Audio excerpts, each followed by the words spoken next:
I'm Mary Berry, and in this series I'll be celebrating the very best of my everyday cooking. Day-to-day cooking needn't be mundane. Even the simplest recipes can be a joy. I want to show you easy ways to transform dishes into something really special. From my indulgent and delicious ideas, it's sheer heaven on a plate, to recipes that stir fond memories. Welcome home, Mary. I'm here to stay.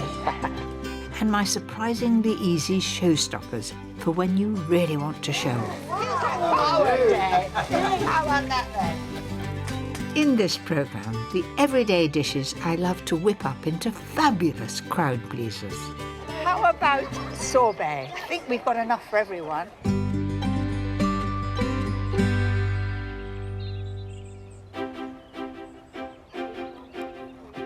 To me, there's nothing more enjoyable than sharing our garden with everyone in the village.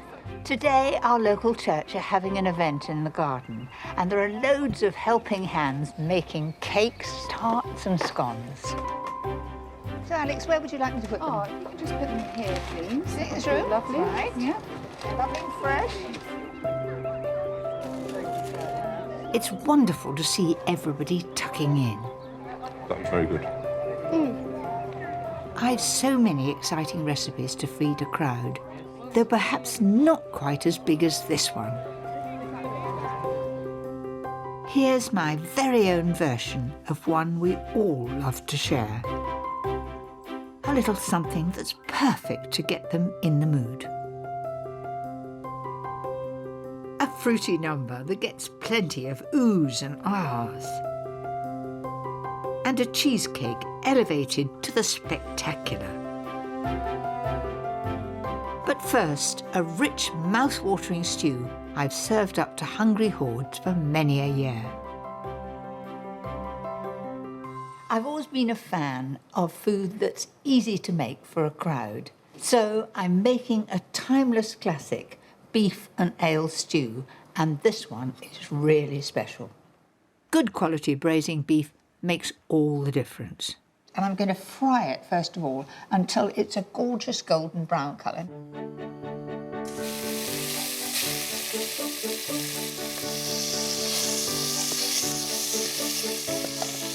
Because I have got it hot, I know it's making an awful noise and an awful lot of spitting, but this is just what I want. Give it a turn, it's browning beautifully quickly. Once all the meat is beautifully browned, keep the same pan to fry off the vegetables. I'll have to have just a little drop more. Pickling onions or small shallots go perfectly. In they go. Then it's 2 carrots and 200 grams of little button mushrooms. And I've left the stalk on, they're nice and small. I love making stews. You can always do them ahead. It really is a winner. Now for the star ingredient, this wonderful ale. That's what's giving it the flavour. I'm going to use a whole bottle, that's 500 ml. My secret to make a smooth, velvety stew is to slowly whisk 50 grams of flour with the ale. If you sprinkle the meat with flour, often it gets in the crevices and doesn't really thicken it well. Whereas if you do it this way, every little grain of flour is used to thicken the casserole. Don't worry, all the bubbles will go. So pour it in all at once. In goes 150 ml of beef stock, and then for a full flavour, some rich onion marmalade. Now I've got to add the meat back into there. Finally, a splash of Worcester sauce, seasoning and a few bay leaves. Now this is a really gorgeous golden brown colour. My grandmother, I just remember her in the kitchen, and she would take an old spoon and she'd put a little sugar on it and hold it over a naked flame and just watch it bubble to a dark caramel. She would then stir it in with the liquid and it would add a lovely golden brown. Well, mine's a lovely colour, so I'm not doing anything to it. So that's ready for a long, slow cook, 2.5 hours at 140 fan, until the meat is soft and tender. What livens up a stew more than dumplings? Not just plain round dumplings, but spiral dumplings with the wonderful flavour of parsley and horseradish. This is a light dough made with suet and self-raising flour, and it's good to remember a wet dough is a lighter dough. All these things will give you fluffy dumplings. Just like scones, it doesn't need a lot of kneading. Feels a nice wet dough. Look, it's sticking to my fingers. I know that's a good dough. To make the spiral, the trick is to roll it out on a non-stick sheet. Then roll that out into an oblong. So imagine we're going to do a Swiss roll. And to make them really flavoursome, I'm using lashings of hot horseradish. What goes better than beef than horseradish? And fresh parsley. Not only does the parsley add to the flavour, you can imagine in the spirals you get a green layer, which is lovely. Rather like a Catherine wheel.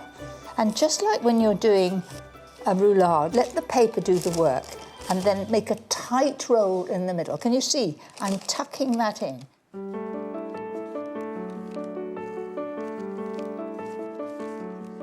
For perfect results, firm it up in the fridge before you slice it into even spirals. The stew has had its time. Let's see how it is. And I might say it's quite a weight. Give the dumplings plenty of space on top of the stew so they can spread as they cook. And then back in the oven, lid off, for 25 minutes with the temperature up to 200 fan.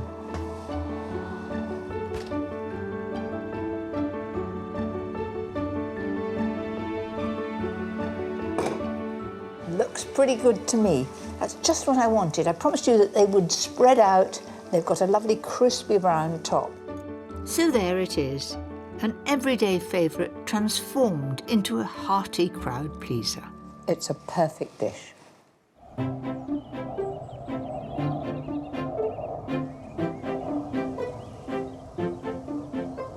I love having people round, but the first rule is make it simple, be organised, and get as much as you can done ahead. My next recipe is the perfect thing for a sharing platter. A heavenly dip that's blissfully easy to make. So all I'm going to do is put all those ingredients into a processor, season it, have a little taste, and it's done. The only thing that's low fat in this is 200 grams of light mayonnaise. The rest is jolly rich, starting with 150 grams of sour cream. Then I've got cheddar cheese grated, and it's a really nice mature one. In goes 100 grams of that, and for a really full flavour, 25 grams of grated parmesan. I'll only need a quarter of an onion, and then just sort of cut it up roughly. In goes the onion. I love onion and garlic together, so I'm adding a couple of cloves into the mix. And all that remains is for me to add the artichokes. Now, I have strained those. You've got the sort of the base of the artichoke here and just a little bit of the leaf. In France, it's called le fond. All of that will go into a puree and give it a flavour, and just put them in all at once. All the ingredients are in there. Yes, it is a bit rich, but we're serving it with crudités, raw vegetables, so they're very good for you. Don't forget a little pepper and salt, then whiz it into a fine puree.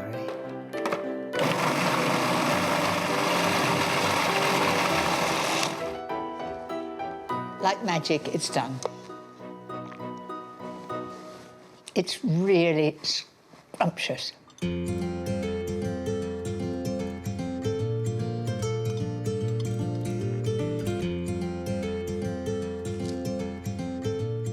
I'm serving this alongside quail's eggs, marinated prawns and beetroot hummus. I'm going to let everybody enjoy that now, so I'll take it down. This artichoke dip is a huge hit with friends and family. Sometimes it's the simple pleasures we all love most, and there's one sharing plate that never fails to please.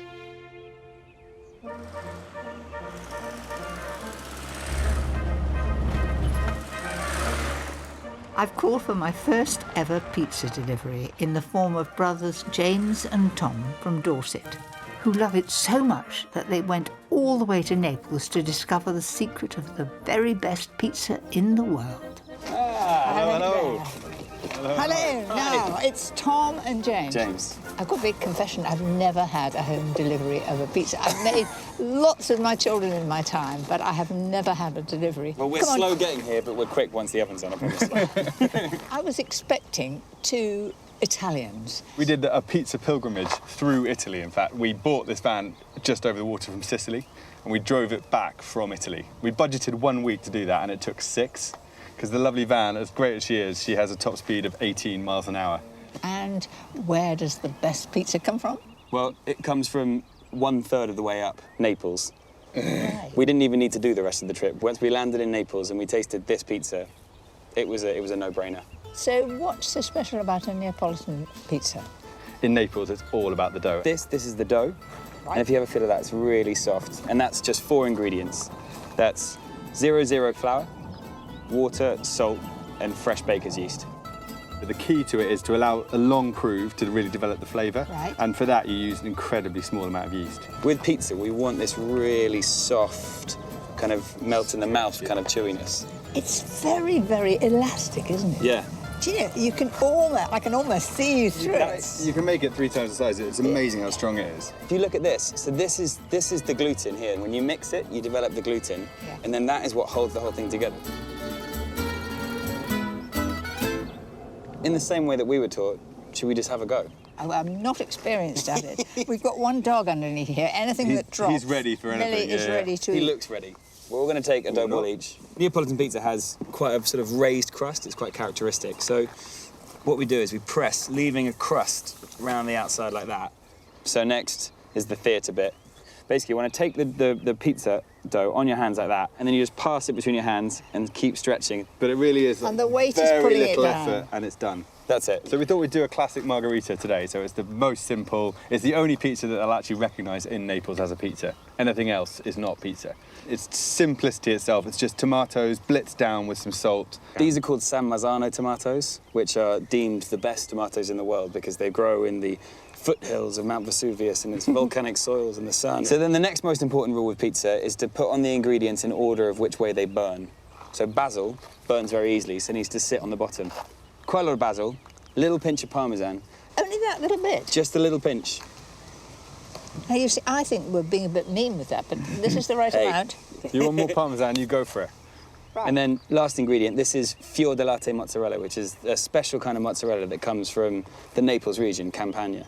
And it's a cow's milk mozzarella with a really high moisture and fat content. We just want little pools. Oh, I like that. Last thing is just a little drizzle of extra virgin olive oil. Right, No. we're ready for the oven, are we? You ready? Let's do it.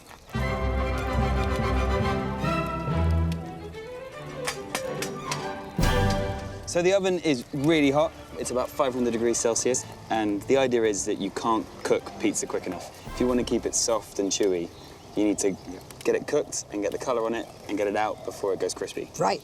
You take this, you put it down so that the front of the peel is touching like that. It's all about speed. So you go, Perfect. In here? In. How long are you going to leave it in this at 500 degrees? It'll be in there for a minute, no more.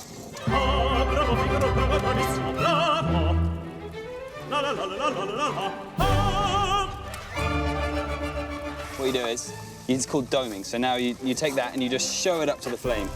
There you go. That's it. That's enough. And that just puts a little bit more colour on the top. There That's we it. are. Look at that. Perfect pizza. Gosh, it's all melting over the top. It's all crispy brown on the outside. And, of course, the mozzarella is runny in the middle. Yeah. And they look so tempting. So we're going to show fork. you how to eat pizza Naples style. So you take a slice like this and you fold the corner point into the middle and then the other corner point into the middle as well. like that. Yeah, and then you just catch the end, like that, and fold it over. And you create what's technically known as a pizza boat. Straight in. I've waited for this a long time. That's what I like, the crunch. Got it in there. Do you know something? It's the best pizza I've ever had. Oh. It's quite different. And yet the ingredients themselves are so simple. It's really good. Well worth trying. I can see it now, look, a pizza oven just there by the pond there. Perfect. Above dog height, please. Yeah. There's nothing quite like authentic Italian pizza. But I'm going to show you how to make a really special version at home, even without that wonderful pizza oven. Just as Tom and James said, a good pizza is all about the dough. And don't be afraid, this is very simple to make. First of all, I'm going to start with the flour. Strong flour, the sort that you use for bread makes it best. Then I'm going to add the yeast, and this is dried yeast, a teaspoonful. I know the boys use fresh yeast, but they're making mountains of pizza every day. This dried yeast has the advantage that it will keep too. Always put the yeast on the opposite side of the bowl to the salt. If you add them together, the salt can stop the yeast from doing its job. And my idea for a bit of extra flavour is fresh garlic. A little unusual to put garlic actually in the dough, but I like it. Now slowly add around 175 ml of cold water until it forms a dough.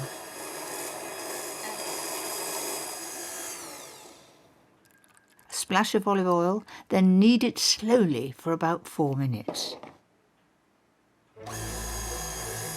If you're doing it all by hand, it'll take about 10 minutes to get a nice smooth dough. It's a slightly wet dough, which I like. You get a better rise.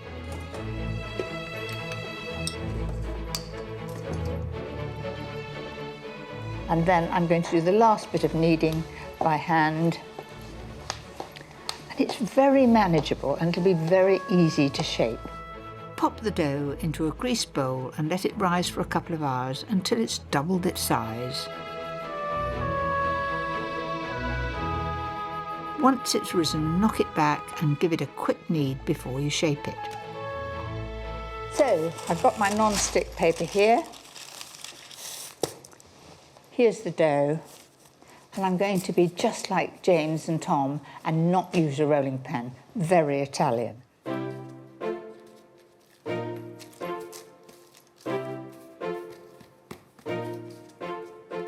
I love pizza when it's thin and it's homemade and I know exactly what's gone into it. And this is just perfect. Now down to business. Season some passata. Scatter on some delicious caramelised onion. Pile on the Parma ham. And I just love a mild goat's cheese to finish it off. I really like doing this. It's great fun to do, and it makes a special everyday meal for me.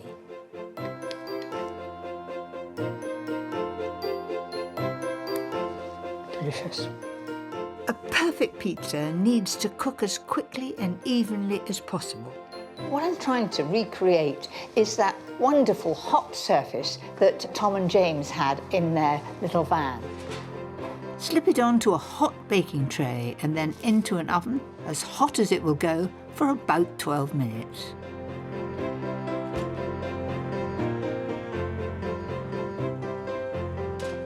Well, I'm pretty proud of that. Looks good, doesn't it? Now it needs a little bit of fresh basil. Basil goes so well with tomatoes.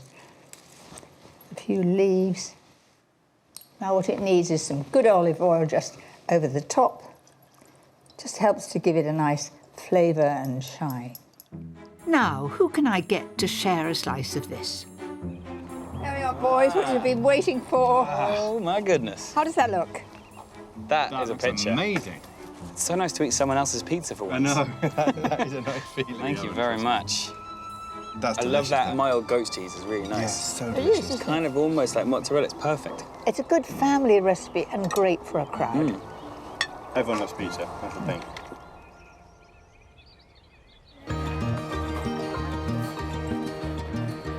Over 1,000 people have come to the garden today, raising lots of money for our local church.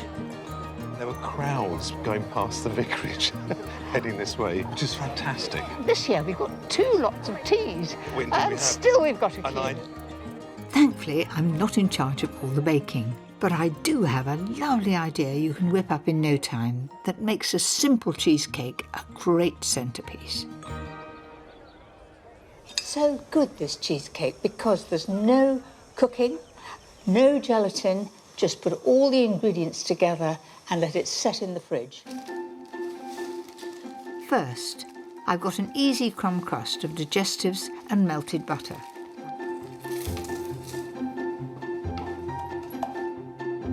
That's the base. The coulis ready to go over the top. All I've got to do now is make the actual cheesecake itself. Take 250 grams of delicious full-fat mascarpone, If you use low fat, it won't set. a teaspoonful of vanilla extract, and 300 ml of double cream, and whip them together until beautifully smooth. To make it really special, add 200 grams of molten white chocolate. I'm very fond of white chocolate and I often use it in recipes. It's very decadent, just like this cheesecake. I love it. Now at this stage, take great care. If you go on beating it for a long time, it could separate. And it's a beautiful, smooth mixture. Very delicious. Now to create the cheesecake. Now I'm going to put half the mixture in. I'll tell you why in a moment. I'm going to spread that evenly across the base, like that, right to the edge. Now, I'm going to do it as something a little secret. So if you take a spoon and you make about 10 incisions and then spoon a bit of the coulis into it. As you come to serve it, you'll get a little streak down it. You want your friends to think you've made a lot of effort. Complete with the rest of the topping, and it's ready to go into the fridge to chill until firm.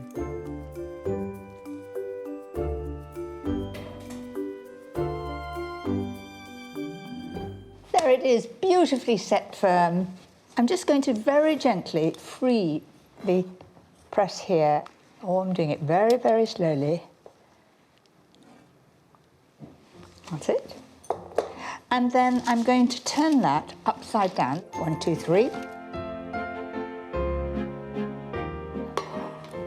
There's the lovely crust that we made on top like that. A wing and a prayer. Peel that paper off there, and that's perfect. All that remains is to give it a layer of lovely raspberries. Just room for one more in there. And my special finishing touch. There it is. I think that's a very beautiful pudding. I can't wait to get in there.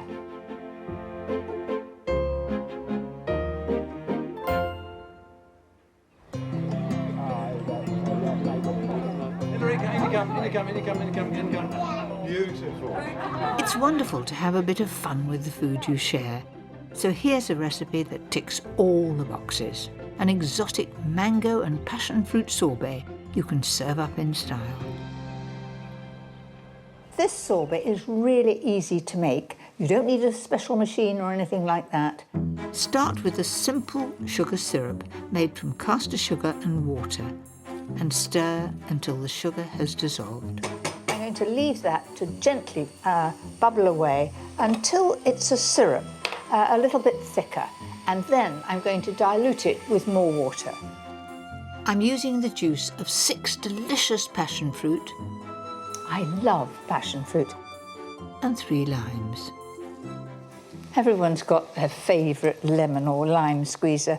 I've had this all my married life, so it must be 50 years old. And I remember seeing it. There used to be something called the Design Centre just off Piccadilly, and it won a Design Centre award, and I've had it ever since. Then the flesh of 2 large ripe mangoes, which need a quick whiz. Now I'm going to add the juice from the passion fruit, the lime juice. Just give that a quick whiz, and all we've got to add then is our sugar syrup. Now the sugar syrup is cold. I'm going to put the whole lot in, so in it goes. Give it a whiz, and then it's ready to be frozen. That's made. Wasn't that simple? But it's got to be frozen twice to get a beautiful texture for our sorbet. Doesn't it look an amazing colour? That fills right to the top.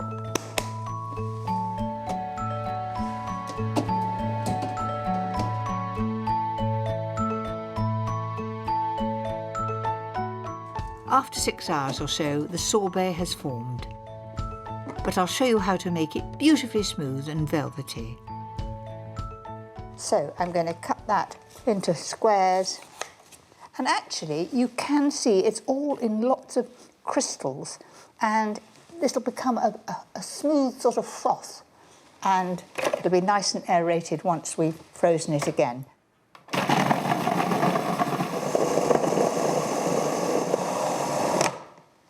Push those lumps down, and you'll get a change of noise, and it'll suddenly go zoom, and it'll all be smooth.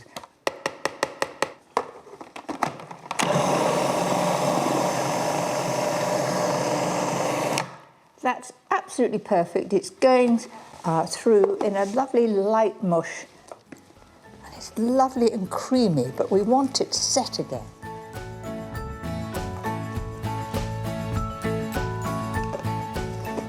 So, back in the freezer to freeze solid, and it's ready to serve. And that's the secret to a sorbet.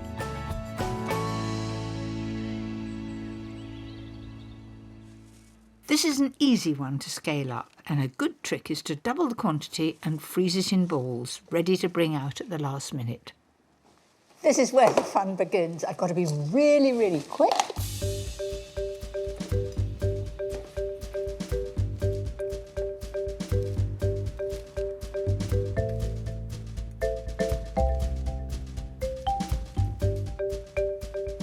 It's a little bit like building a croque and bouche, and my daughter had one of those for her wedding. And to top it off, flavours that bring out the best of mango. A sugar syrup made from fresh mint and passion fruit. And then just a little bit of mint here and there. It's light, it's exotic, it's perfect for a crowd on a lovely summer's day.